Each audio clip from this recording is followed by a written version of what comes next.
decode from Christianity. There is so much that is very similar between Christianity, Islam and Judaism.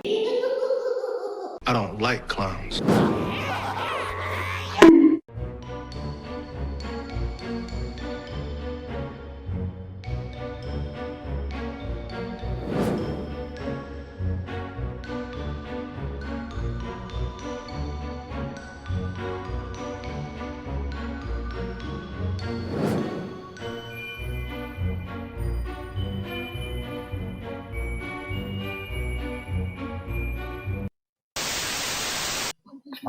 I think grape should be legalized.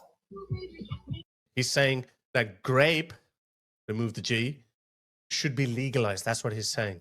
So when I saw that video, my mind instantly went to the women of his family. I swear, I was actually about to tweet it as well, but then I just didn't tweet. I was like, oh, you know, like it's still a big leap of faith, because I am familiar with this mentality.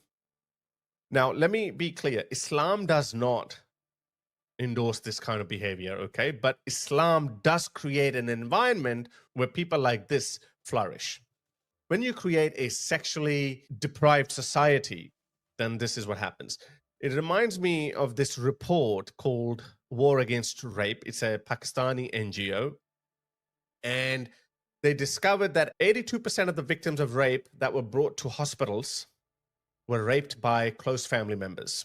Fathers were number one, then brothers, then uncles and cousins. 82%. Now, as I said, yes, Islam does not tell you to behave like this towards women of your family, but because it creates such a repressive society, which wasn't the original goal, by the way, you know, originally, Islam had a solution for this problem. So you can either have a wife or 4 wives. If you're a rich man, that's the legal way of gratifying your urges, okay? But if you can't afford one, then you can go and have sex slaves. They are much cheaper. In fact, other Muslims were encouraged to donate sex slaves to other poor Muslims so they could control their urges. Now, thanks to the UN, thanks to the New World Order, thanks to the West, we don't have slavery anymore. We don't have sex slaves anymore.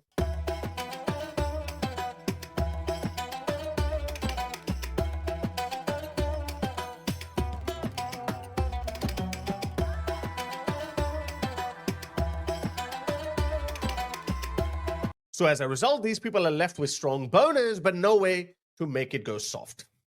That's why you see these horny men from Syria, Libya, Afghanistan, when they come to Western countries, they just pounce on these women.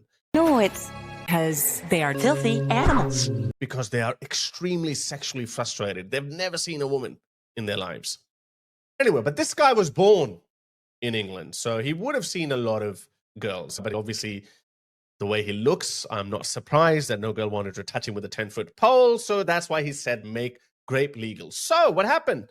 Why is he arrested? This is why he's arrested. Let me play this video. He recorded his arrest video thinking that he's being arrested and persecuted for spitting on the St. George's flag, and he will become an instant hero. That's what he was hoping for. But the police was there for another reason. Open the door. Why? Open the door now. But I'm taking a shit. Come in through the door, you're going to open it, it's up to you. I'll open it. Not a big tough man now. Oh yeah, I'll open it. I'm taking a shit, but that's okay. I'll open it. Okay. Oh, where are you? Oh, you're on the toilet, right. Finish off on the toilet quickly, but at this time... Did you hear the officer? He's like, ooh, oh, okay, you're on the toilet. That whiff. But Lizzie did this. Quickly, but at this time, time's 2:12. You're under arrest for breach of DV prevention order, i.e. you're at this address, harassment against your sister, and also voyeurism. Namely, you've been recording her while she's getting undressed. He's been recording his sister while she's getting undressed. What a freaking creep. He was filming it, thinking that he's going to be martyred now. He's going to become a hero for the Muslims because they've arrested him for spitting on the St. George's flag. What a freaking creep. Fucking creeps and lowlifes and degenerates. Refugees are welcome here!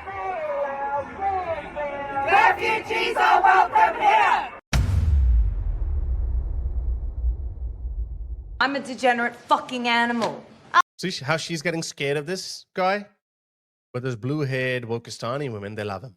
They love these guys. They love these aggressive men.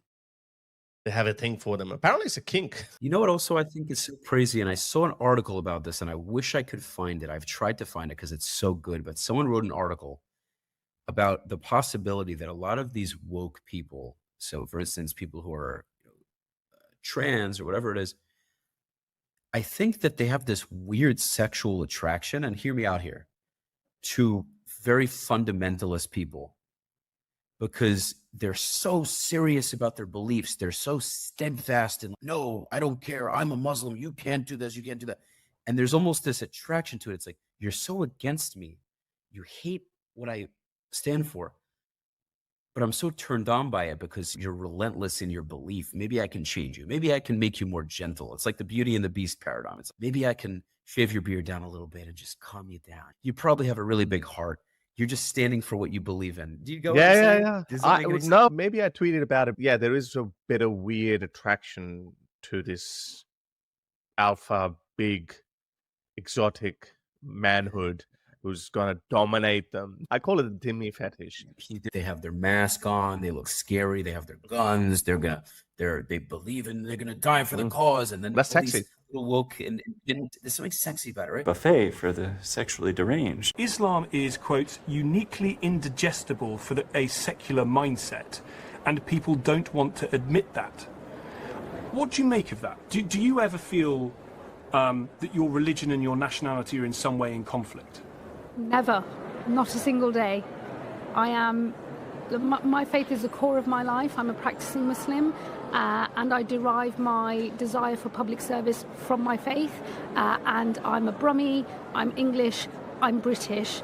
I've never felt, as a practicing Muslim woman that abides by the teachings of my faith, any conflict with my civic or my national identity. This is a country that has a very deep Christian tradition, and as somebody who belongs to one of the other Abrahamic faiths, I've always felt very comfortable being in a country where so much of the legal system, our values, the institutions we have derive essentially their source code from Christianity. There is so much that is very similar between Christianity, Islam and Judaism in particular, and maybe that's why I've always felt very at home, but I've never felt that sense of conflict, and pretty much every Muslim I know has never felt that sense of conflict either. You're full of shit. Prophet Muhammad started borrowing a lot from the Old Testament to make his religion more palpable to the Jews, to make it a lot similar. This is why you see a lot of similarities between Judaism and Islam. Yeah, so fake.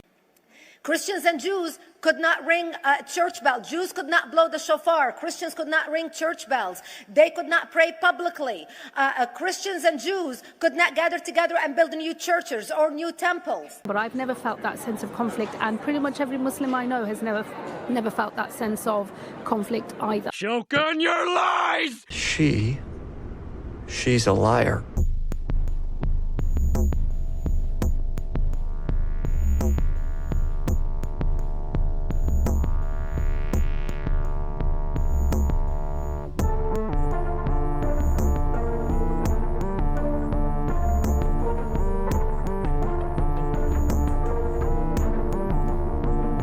There it is, right there.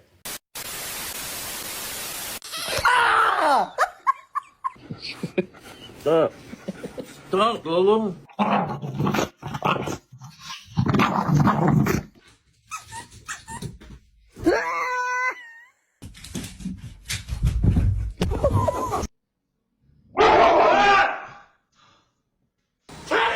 Teddy, wait! Stop! Turn it off! What the fuck?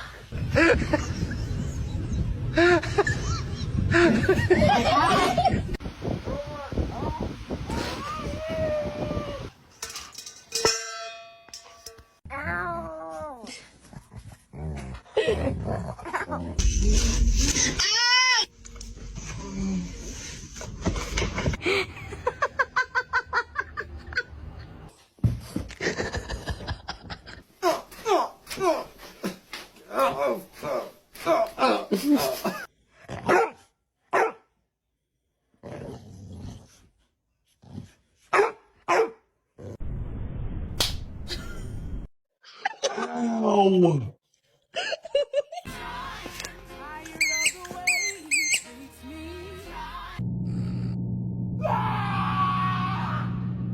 Wake up!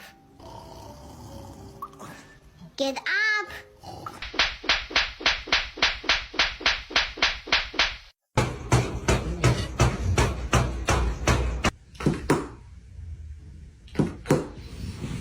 Hello.